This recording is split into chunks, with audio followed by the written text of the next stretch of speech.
everybody. This is Dr. Diana Wiley, and I'm your host of Love, Lust, and Laughter. And my guest is medical journalist Michael Castleman.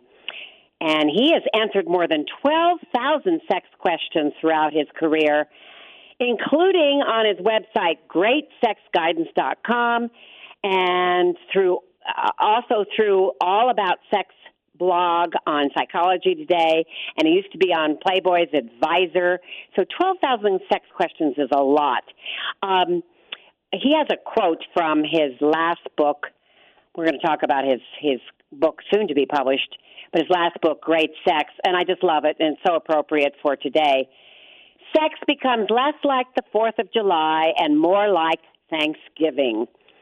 So welcome to this program again, Michael Castleman. I'm so glad you're here. I'm delighted to be on, Diana. Thanks for having me. You're welcome. So, Thanksgiving's going to be a little different this year. And let's talk about that, and then I want to get into your new book, Sizzling Sex for a Lifetime. And but how come it's going to be a little different this year? I mean, I know and you know, but let's share with our listeners. Well, it's going to be a lot smaller groups. Yes. We're having 3 people, my wife, myself, and my daughter, which is down from an average of, in previous years, we've had, 9 to 12 people. We're having 3 this year. And I think most Americans are going to observe COVID precautions and have fewer people. Dr. Fauci is having very few people at his house. And that, creates tensions, and it also creates some opportunities. And so we need to manage our stress and try and focus on the opportunities that have come up. Yes, it's very true that so many couples and people have recalibrated their holiday plans because they really want to keep themselves and their loved ones safe in the midst of all this uncertainty. So I think that a lot of people need to be reminded, although many people apparently aren't paying attention to this because we're seeing lots of people heading for the airports. But we're spending time apart this year so that we can be together next year. But it's hard for a lot of people, and we're just on the verge of having vaccines distributed. But we've just got to be careful these last few months of winter.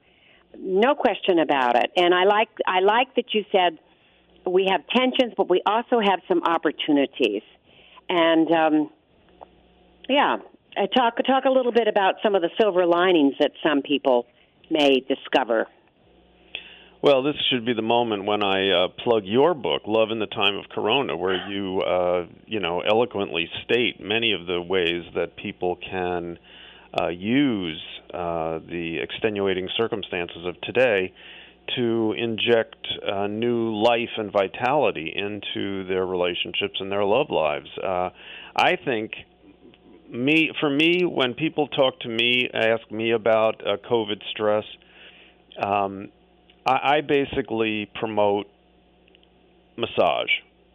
Shoulder massage, neck massage, foot massage, hand massage, massage of the whole body. And because massage is a unique touch, is an essential nutrient delivered through the skin.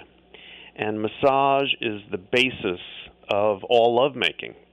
When people say sex, most people flash on intercourse, but intercourse is just is often the culmination of a lovemaking process that should go on for 20 or 30 minutes that is primarily kissing and cuddling and hugging and mutual whole-body massage, which releases tension and piques erotic excitement and helps fill in the blanks that are in people's lives now. People can't pursue a lot of their passions because of COVID, but they can literally get more in touch with the person they love if they have a partner, and if not, self-massage is also very effective, and of course, self-sexing is the basis of all sexuality. So, really, sex is less about intercourse than it is about mutual touch, and I think that this is a moment when people can just hug and touch each other and give massages and see that as an opportunity at the end of 2020. I couldn't agree with you more, and thank you for plugging my book. And you did that on your Psychology Today blog, and you told me that it had 5,000 views. Thank you again for that. It was really a very nice blog post, and Michael Castleman, you have so much to say that is really, really useful. You've been in the business for about 40 years, and you did the Playboy Advisors column in the 90s. So, and more than 12,000 sex questions, that's a lot. That's a lot. Yeah, I answer for the last 30 years or so. I've answered 1 to 2 sex questions a day, and and I still sometimes get new ones. Many are routine, of course, as in any business. I mean, you call your plumber for a plugged-up toilet; he's seen it before. And the same thing with a lot of sex questions. A lot of people just need basic information. But, as times change, people's interests change, their focuses change, and sexuality evolves. It doesn't change drastically, but it does evolve, particularly in the 21st century as gender has become a real cutting-edge issue. It has raised a lot of new questions. So I still get some new ones, and I love answering sex questions because they bring people pleasure and happiness. I mean, I was a medical journalist. I've been a medical journalist for almost 50 years. And, you write an article about 6 ways to deal with diabetes, you don't get any thank you notes. You answer people's sex questions, and not always, but a fair amount of time, people say, "Oh, thank you, I appreciate that," and it's really the thank you notes that have kept me excited about being involved in this field. I couldn't agree with you more. I mean, your experience is magnitudes more than mine. But just with my first little book, Love in the Time of Corona, I've already had a lot of thank yous for the book, and I have to admit some of them come through the clients that I'm also seeing and spending an hour with, usually once every 2 weeks, but through Zoom. But I stay in this field as a marriage and family therapist and as a board-certified sex therapist because I genuinely want to help people, and it is so satisfying when people have learn how to have better sex and more satisfying sex, and sex that is more about whole body caressing and that sort of thing. That's what keeps me in. It's just thrilling when people tell me about the transformations they've seen in their relationships and in themselves. And your books really, I've recommended your books especially. Well, Sizzling is now available for pre-order. We're going to get to that in a minute. But just recently, I have a 63-year-old man who was using a lot of pornography, and having premature ejaculation. And I recommended Great Sex, A Man's Guide to the Secret Principles of Total Body Sex. Your last book, It was your last book, wasn't it? Did you work on it in there that I missed? 2004. Yeah, that came out 16 years ago. Yes, but it's still very relevant, extremely, and yes, to hear from people that it's helped their lives so much, doesn't that make a difference? Yeah, it does to me. And the great thing about sex questions and most sex problems is that if people have reasonably decent relationships, and then on top of that they have sexual issues, the sexual issues almost always get better. They may not be 100% cured, but in the context of a reasonably functional relationship, all sexual issues can, if not get completely resolved, they get better. I mean, even now some couples have horrendous relationship issues that kill their sexual interest in each other and their sexual enjoyment, and that's what marriage and family therapists are for. But for your average person who is in a decent relationship, and they have sex questions that are plaguing them, answering those questions, sex gets better, and it often gets better very quickly, which is another great thing about being in the sex counseling business, is that you get fairly rapid results, which I really like, and the people who ask the questions like that too. Exactly. And of course, you're such an excellent writer. The Library Journal calls you one of the nation's top health writers. And, I mean, you write so clearly, you communicate so well, and you have just cutting-edge information, as well as going back. Well, maybe this is a good segue, because we'll flip around. We'll go from one to the other, but to your book that is available now on pre-order. And this you have in Sizzling Sex for Life. You have taken 2,500 studies published over the last 70 years, and you've used this as source material. I've never seen another sex guide with that many scientific studies that are used as examples. Well, thank you. I mean, that's very impressive. That must have taken lots and lots of time. Well, like I said, I've been writing about sex for almost 50 years, and I wrote Sizzling Sex took 3 years to write, and it really is the most comprehensive sexuality guide ever attempted. If there's zillions of sex books out there, and most of them are narrowcast. Sex for how to talk to your kids about sex and teenagers, women and sex. Sex for older people, all that kind of stuff. All those books are can be very valuable, and friends of mine have written a lot of them.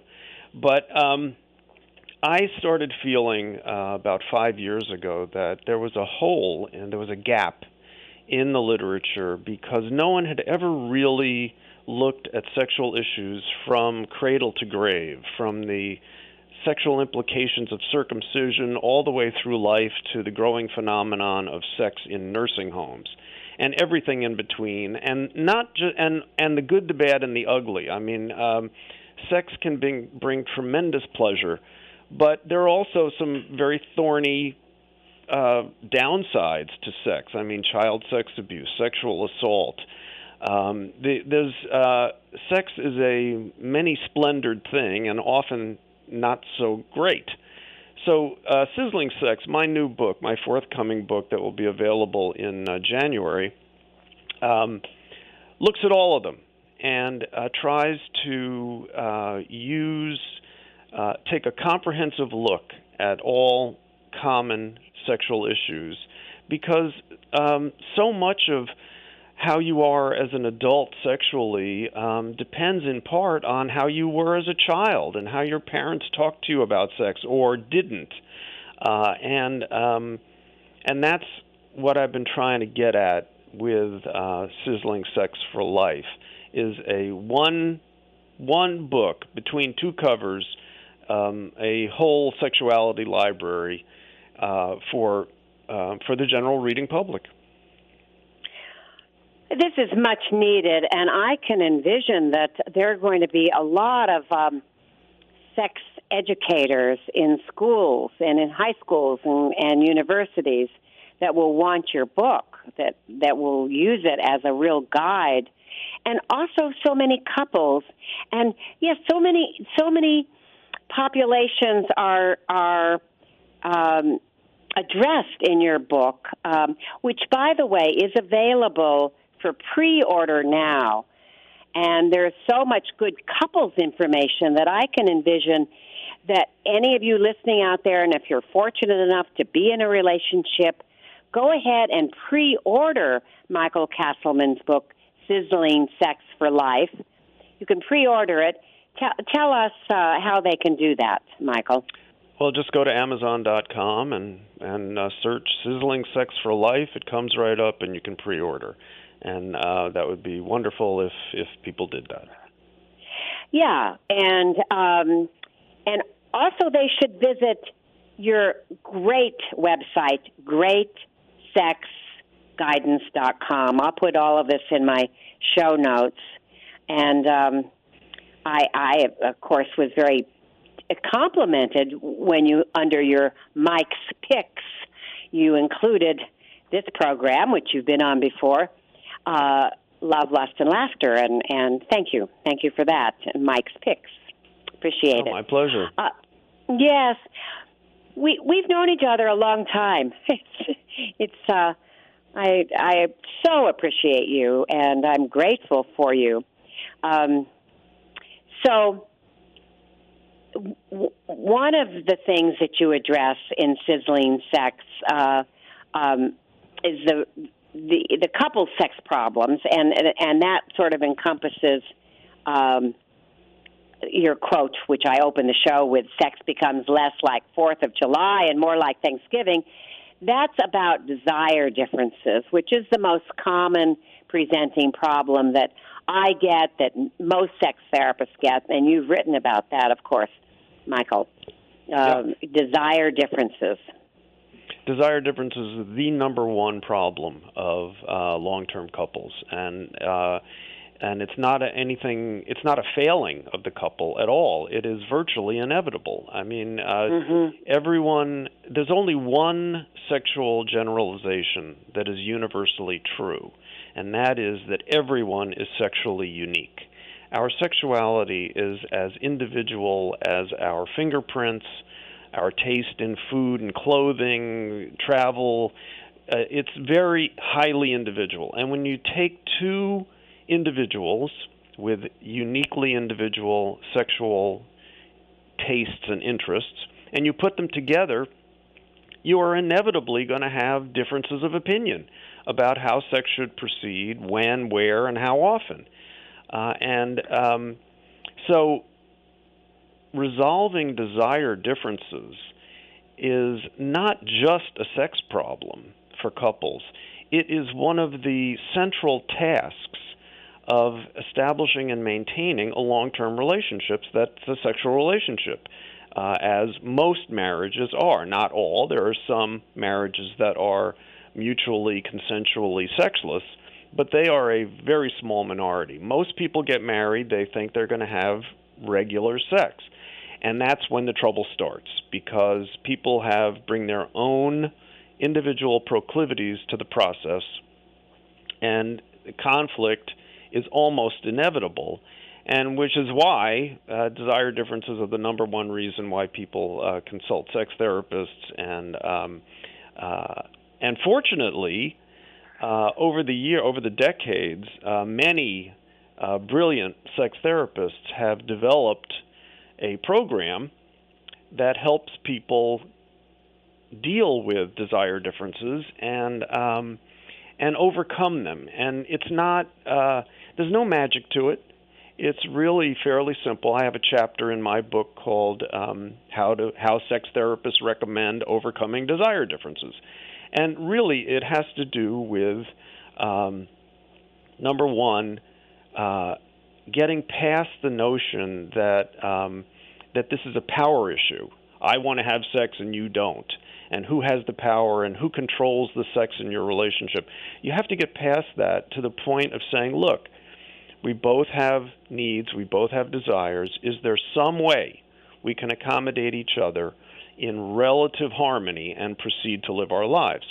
And when couples decide on a sexual frequency and then negotiate scheduled sex dates, their lives become much improved very quickly. You know, there's a myth that sex happens spontaneously when people are in the mood. Well, that is a very apt description of what happens when people fall in love. They have sex spontaneously a lot, and they're always in the mood. But after 6 months or so, one or both of them have declining sense of sexual urgency, and that's when desire differences develop and start driving people crazy. And so sex therapists almost universally recommend that couples in long-term relationships schedule their sex in advance, which takes tremendous burden off of both people, and it also helps with solo sexing. Some people object when the other person is involved in self-sexing that may interfere with partner sex. Well, if you're scheduling your partner sex, you can enjoy your solo sex at other times. Guilt-free. Right. Yes. And I have found that, for example, a couple and the woman has low desire, although about 40% of the time it's the man with the lower desire. That's a stereotype that I've noticed is not true in my practice. But say the woman has low sex desire and she just dreads going off to the bedroom, so she stops being affectionate. And you write about this. I do too. She stops being affectionate because she fears that it's going to be a signal to her partner that she's indeed interested in having sex. So there's all this anxiety, and of course the relationship suffers because they're not being affectionate, they're not being demonstrative with each other.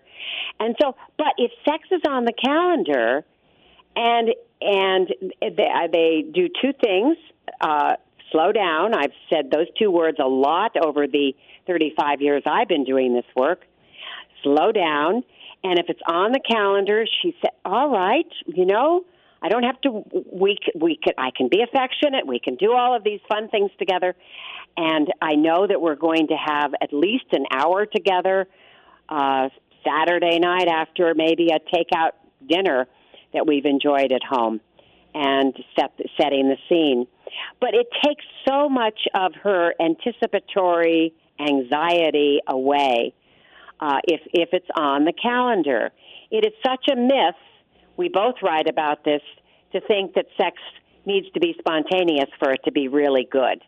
And that's just a total myth, because it takes away the intentions. If we're intentional about sex, it's apt to be better sex, isn't it?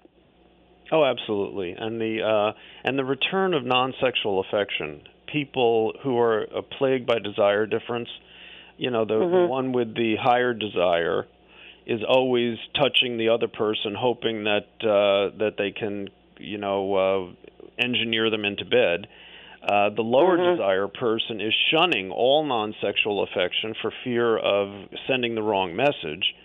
And when they schedule their sex, then all of a sudden, marvelous non-sexual affection returns to the relationship. Kissing, cuddling. Particularly, people almost always say, "Oh yeah, now we cuddle when we're watching TV." Yes. And in the time of Corona now, I mean, people are watching a lot more TV and streaming Netflix and whatnot, and so it's really nice to be able to feel like you can nuzzle up to your honey without sending the wrong message or being misinterpreted. And non-sexual affection is so important in the day-to-day processing of a relationship that it's really one of the wonderful gifts of scheduling sex, is that the couple enjoys a wonderful return to non-sexual affection. I say that, you have your date night at home and so many people binge on TV. I say, no, binge on each other. Binge on each other. It's such it creates so much goodwill. You write about that too. It creates goodwill in the relationship. And don't we need that? Yeah, we do, and this is where I was mentioned earlier about massaging, mutual massage. Even obviously, sex is based on massage, but outside of the bedroom, non-sexual, affectionate massage, shoulder rubs, and people are under a lot of tension these days, and so and people put that tension in various places: their necks, their shoulders, their backs, and it can be a wonderful gift to a partner to just for 5 minutes give them a little neck and shoulder massage. It means the world, and in a situation where that your scheduled sex is tomorrow night or the day after tomorrow, there are no implications of the shoulder massage this evening. Yeah, that's right. It can just be for the sake of rubbing my partner's neck and shoulders to help them feel more relaxed. And then it's often reciprocated. Yes. And then a new pattern gets established in the relationship. Instead of the pattern of one person constantly demanding sex and the other feeling besieged and beleaguered, then you have two people who enjoy hugging each other. Isn't that more pleasant? Isn't that the way you want to live? I mean, and that's why negotiating desire differences and coming to a mutual accommodation can really make a tremendous improvement in the quality of relationship and the quality of life.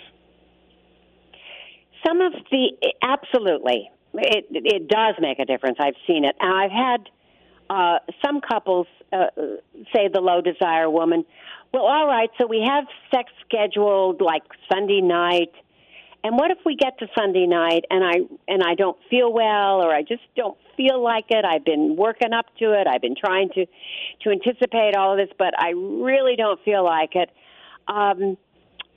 You write that you need to give a rain check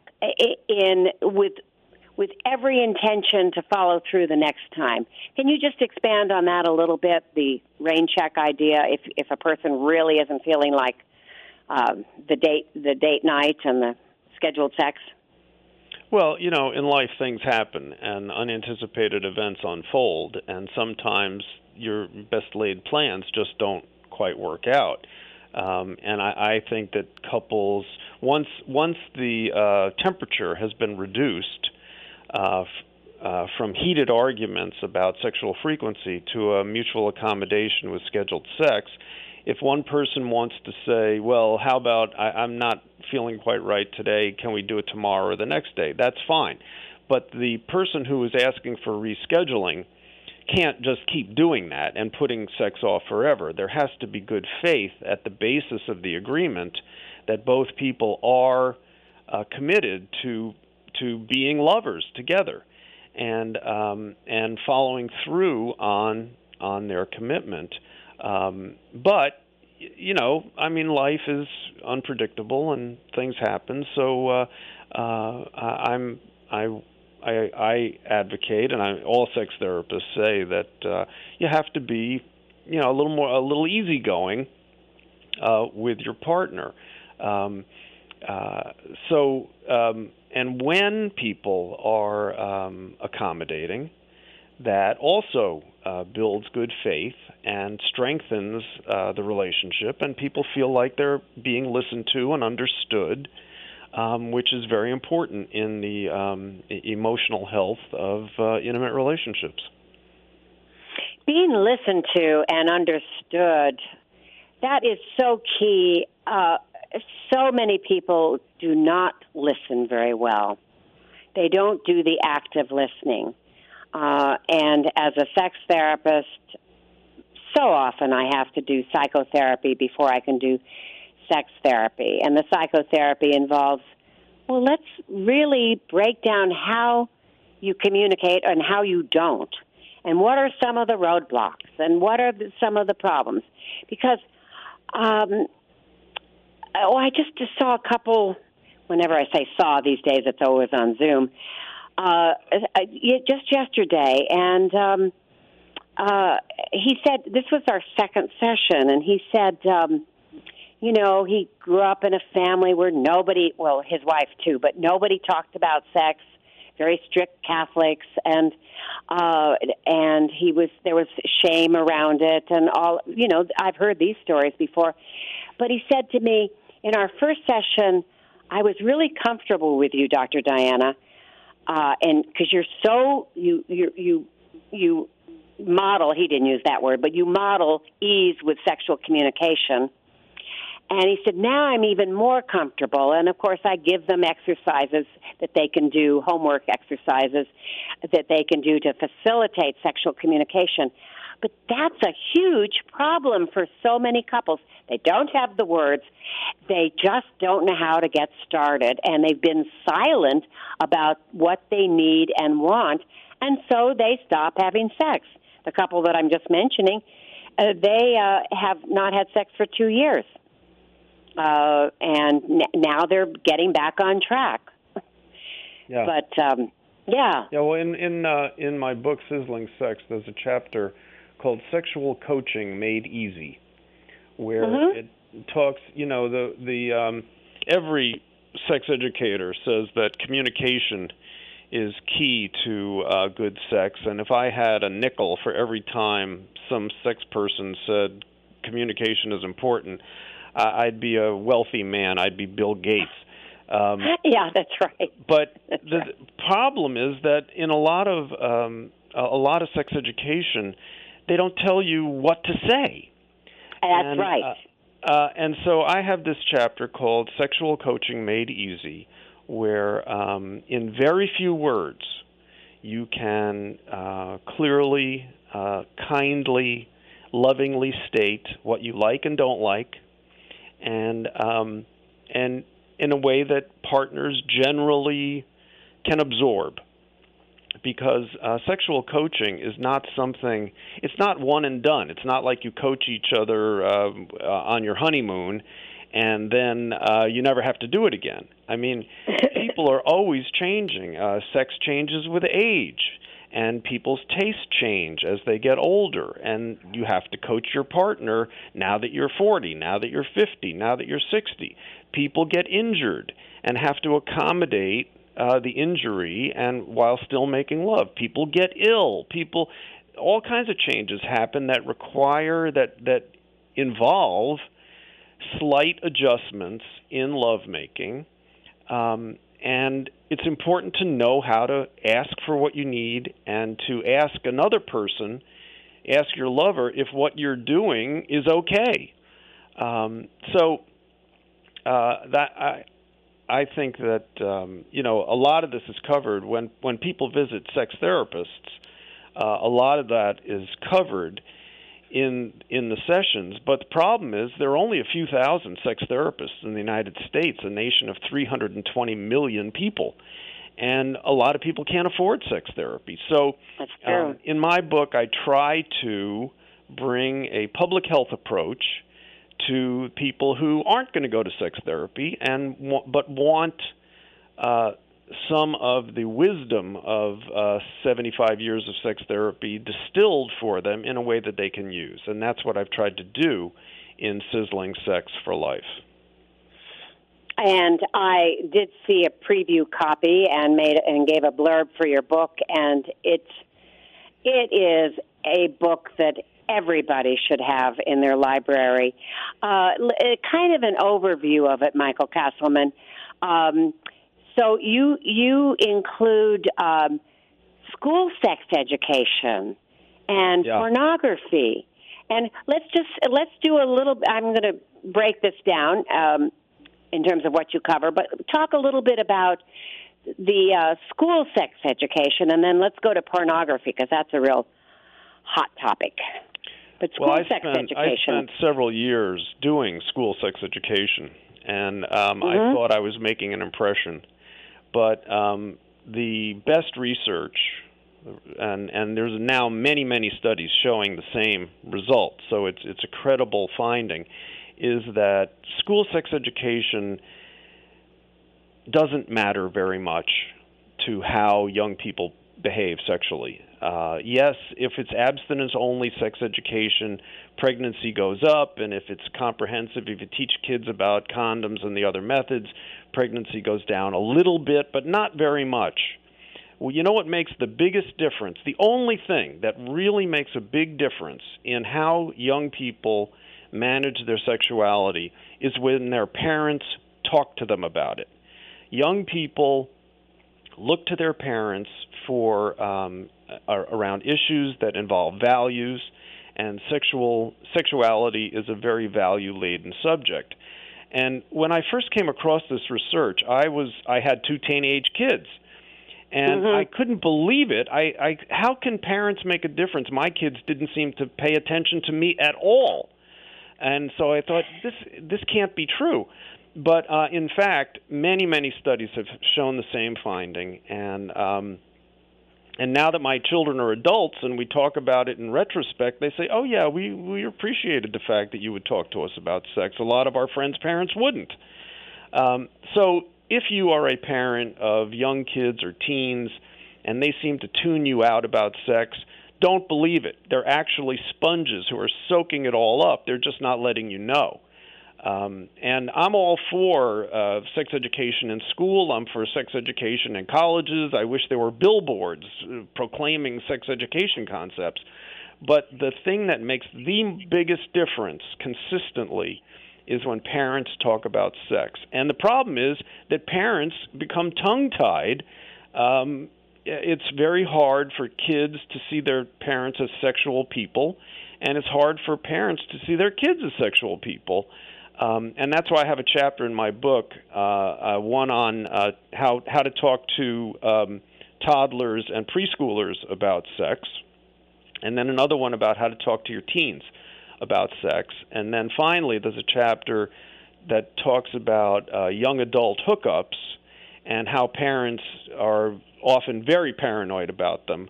They think that their kids are out, screwing somebody new every night, which is simply not true. But so those 3 chapters in Sizzling Sex for Life try to take an overview of what sexual communication between parents and kids is like from the time that they're toddlers to the time that they're about 25. And I hope that those chapters bring people, help people with an area of parenting that often a lot of people need help with, because so many people complain, "Oh, my parents never said word one to me about sex." Well, let's stop that. Let's start talking about it in the family, because that's where it counts. Because silence is a message, too. And I remember early in my career taking a course from Dr. Sol Gordon, and I know you know about him. And yeah, he encouraged. He was a wonderful man. I thought he was funny. He was informed, but he talked about looking for teachable moments with your child, and that sex education doesn't just start at age 12 when you sit your kid down, if that happens at all. But to look for teachable moments and to actually rehearse some possible events with your teenage girl who may be getting pressured by a teenage boy in her class. And I remember one of the lines that he suggested that the teenage girl might say to her prospective boyfriend, or her boyfriend, if you really loved me, you wouldn't put this kind of pressure on me to have, full intercourse and that sort of thing. So he was such a good sex educator. And early on in my career, I also talked to some PTAs about talking to your kids about sex. I was very lucky because my parents did talk to us about sex. And the first big talk was when I was in 5th grade. My sister was in 4th grade, and we were driving from San Francisco to Los Angeles, where we lived at the time in Los Angeles. But all the way from Santa Barbara to L.A. is when my father brought it up, and then my mother came in. And who thought I'd become a sex therapist one day? But when he talked about the penis going in the vagina and the whole conception process, I was just shocked.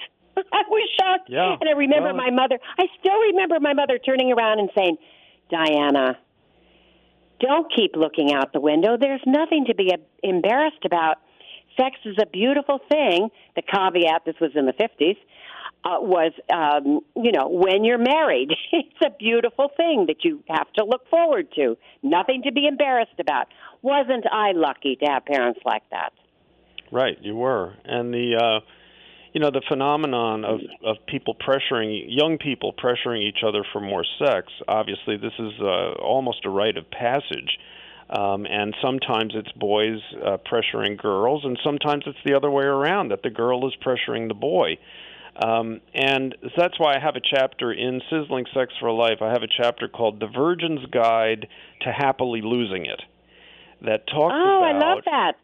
That talks about how to negotiate your way up the sexual ladder, how to see yourself where you are on the ladder of sexual escalation, and how to gauge your own comfort with the rung you're on, and how you feel about taking the next step, and how to talk about that with a partner so that your first time of going all the way, as it were, will be happier than many, many people's are. I mean, if you ask people about their first time, once in a blue moon, somebody says it was magical, but overwhelmingly, people said, well, I don't know, it was sort of fraud, it was weird, and it often happens when young people are drunk and they don't even hardly know what's going on. So that chapter, The Virgin's Guide to Happily Losing It, is really one of my favorites in the book, because it can come in real handy for teenage folks and for their parents who are trying to counsel them about how to negotiate erotic escalation. Yes, and that reminds me of something else. In sex ed courses, rarely is pleasure discussed. Almost never. Yeah. Almost never. We don't have, in the United States, we do not have sex education. What we have is dangers of sex education. And we only talk about the problems. We only talk about the infections and pregnancy. That's so-called comprehensive sex education. It's only comprehensive about contraceptions and the downsides of sex. It never mentions pleasure, and that is really a failure of the education system, because the way to sell sex is to sell it as pleasure. If you do sex right, if you're sexually responsible, you have more pleasure. You don't just prevent pregnancy and gonorrhea. You have more fun in bed, and that's what young people want. And so I think that we should sell sex education as a way to enhance pleasure. But, of course, boards of education just won't go for that. All they'll go for is dangers of sex, and so that's what we've got, if we have that even. I'm very proud of the state that I now live in, Washington State. I've lived here for the last 12 years. And And so on Election Day, we had a Proposition 90, which passed, and it's all about mandatory sex education in the public schools. Yeah. Now, Texas parents can write a letter and get their kid out of it, but we need more states to have good, thorough sex education that does also talk about pleasure. Yeah, well, I don't think they're going to talk about pleasure, but yes, it's good that more states are getting away from abstinence only, which is a total failure. Total failure. But I myself think that if school districts really wanted to do a good job with sex education, they would sponsor evening classes for parents called How to Talk to Your Kids About Sex. Yes, because it's the parents talking about it that is the real education here, not the schools. And it's the parents who need to be educated. And so I think it's the perfect night school for parents. I think would be a tremendous boon to sexual happiness in America. I agree with that. And even if a parent is just too embarrassed to talk about it, they can find a really good sex education book that is targeted for the age range that their kid is in, and say, look, I'm a little uncomfortable discussing sexual matters, but I want you to read this book, and if you have questions, I want to be able to answer them. Come to me, and if I don't know the answers, I'm going to look them up. But I want us to have a discussion about this, because when I was growing up, my parents were totally silent on the subject, and there was no benefit to that whatsoever, to me personally or to my developmental life. Yeah. Well, let's hope. And a good segue into pornography is that the sad thing is that so many boys in particular get their sex education by viewing porn. And let's see, this has been available since the early 2000s, right? Because they can see porn on their phones. And so they're getting their sex education from porn. And I know you have a lot to say about that. Yeah, I have 7 chapters in Sizzling Sex for Life about pornography. And yes, men, myself included, all young men get a great deal of their sex education from porn. And the problem is that porn is really like the chase scenes in action movies. It's exciting and it's fun to watch, but it's not the way to drive. And everyone knows it's not the way to drive, because you have to take driver's ed to get a driver's license. And so once you have a driver's license and you know how you're supposed to drive, you can watch action movies with chase scenes and enormous pile-ups of cars and realize that it's just a fantasy. The problem is that porn is a fantasy of sex. It's a fantasy of superabundant sex with no responsibility. And that's a fun fantasy, particularly for men. But it's not the way to make love. And so one of the chapters in my book, Sizzling Sex for Life, is called The Main Problem with Pornography is that it teaches sex all wrong. And I go through about 40 different ways that porn misleads men and women about themselves, their bodies, and the other gender's body and sexuality. So I have nothing against people watching pornography as long as they understand that it's a fantasy, that it should be used to pique interest and desire and get you turned on, but it's not the way to make love. In fact, the best way to make love is to do the opposite of what you see in porn. So, for example, pornography is almost 95% genital and about 5% kissing and hugging. Well, what you want is the opposite of that. You want it mostly kissing and hugging and mutual massage, especially for the first 20 minutes or so. And then after that, you can focus on the genitals. But porn doesn't do that. It's all genital all the time. And that is a real problem. So, but like I said, I have nothing against people watching pornography as long as they understand that it's a cartoon.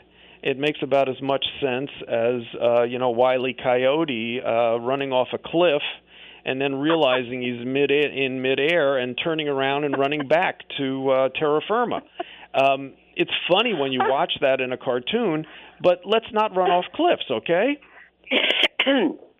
Let's not. And I know you're a big advocate for tossing the porn at least occasionally and picking up the bottle of massage oil. And but many couples, and I've recommended particularly, don't we all miss? I was good friends with Candida Royale, and she died of ovarian cancer, as you know, and I've mentioned this on the show before. She was on this show about 7-8 years ago. I loved her, and she was so intelligent, but she was the first female director, producer, writer focusing on couples and female pleasure and relationships. And she started in 1984. She took a big chance because it was male porn before all of that. And I have had many couples watch porn together.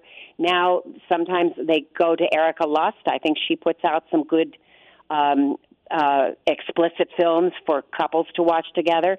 And we all can learn visually, but it's when porn is a secret and done usually by the male exclusively, that's when it creates a problem, many problems in the couple's relationship, especially if the female partner discovers it. And she feels, I have a couple that's going through this right now.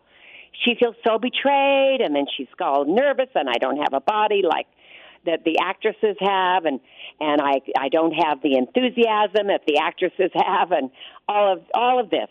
So it becomes a real conundrum for a lot of couples. Yeah, well, I wish that everyone would lighten up about that a little bit. I mean, for example, my wife loves professional basketball, and we watch a lot of professional basketball on TV. And every single professional basketball player in the National Basketball Association is bigger than I am, taller than I am, more athletic than I am, got a better body than I've got. But I don't feel threatened by that. I mean, it's the fact that my wife and I both admire the unbelievable athleticism of professional basketball players. We understand that they are very different from us, and they're not part of our lives. Our lives are wrapped up in each other, and if women who feel threatened by the bodies in pornography really haven't seen very much porn, because today, I mean, any kind of body you can imagine is depicted in porn. I mean, there's pornography with 75-year-old people. There's pornography with anorexic people, obese people. I mean, amputees. Any kind of body you can possibly imagine. There's porn with those people. And so it's not really the bodies that people are admiring. It is the fact of watching people be sexual, no matter who they are, and no matter how they're being sexual, and it's okay to have sexual fantasies. In fantasy, everything is permitted and nothing is wrong. So if you want to have fantasies of an orgy, go right ahead. But if you want to have you and your lover participate in an orgy, well, that's going to take a lot of negotiation, and it just might not happen. Yes, exactly. And then to do one step down from an orgy, and you write about this in your book, too, that the consensual non-monogamy is more popular than a lot of people believe. But that's a whole show that I hope I can do with you in January after your book is formally out. Because it's consensual non-monogamy is working for more and more people, but my goodness, So you use the word negotiation. So much negotiation is needed because and really so much of life is about negotiation, but especially if you're going to have a more open sexual relationship and you're married or in a committed relationship, you've got to talk about it and be very practical about the rules that you have before you get together with somebody else. And even then, it can be a problem, or it can be fun, but a lot depends on the strength of the relationship, the maturity of the couple, and on and on and on. Yeah, and often, about the consensual non-monogamy is happens everywhere in the United States. There are sex clubs and swing clubs in every state of the union, and they're in urban areas, suburbs, in rural areas. But for most people, they're an occasional spice. You know, there are some people who are very serious about polyamory or swinging, but for the large majority of people who try consensual non-monogamy, it's like, you know, an occasional thing that you do on vacation or you do once a year on your anniversary or something like that. And I have a chapter in my in Sizzling Sex for Life that is called The Curious Couple's Guide to Consensual Non-Monogamy, where I talk about the various different clear ground rules for the couple who's doing it, so that no one feels left out and no one feels ignored and no one feels pressured to be sexual in ways they want. And fortunately, all of the sex clubs and swing clubs that I'm aware of, there's never any pressure to be sexual. In fact, there's explicit rules on the walls saying no means no, and if anyone's reluctant, don't push it. But as you said, consensual non-monogamy is something that is coming more and more visible in America, and it's not that people are necessarily more consensually non-monogamous than they used to be. It's just that it's a lot more visible than it was, say, 30 or 40 years ago. And now we have sex clubs and swing clubs everywhere. In fact, your listeners could put in sex club or swing club or BDSM club and any locale where they are and search that on Google, and you might be surprised what you find. I agree with you, absolutely. And I've seen couples who, over the years, who want to experiment with this, and so we always talk about the rules that are necessary in the communication. And what I've seen happen several times is that the wife was a bit pressured to do it, and finally she said, okay, I'm going to go to the swing club with you, and the rules are all there, and no means no, and especially from a woman. I mean, from a man too, but the woman is highlighted, and so the outcome is I've found many times is the woman gets a lot of attention from other men, and the man doesn't get as much attention, and he's disappointed. Right. And she likes it. Yep, that's what happens often. All right, Michael, I hear the music. We got to stop, but I'll have you back in the new year. And well, thank you for having me on, Diane. I really appreciate it, and I wish you a happy Thanksgiving and a happy New Year. And I wish you the same, too. And to everyone out there, happy Thanksgiving, and do be grateful. Do be grateful. Count your blessings. Thank you, everybody. Bye-bye. Love it, happy feet, do da da, happy feet.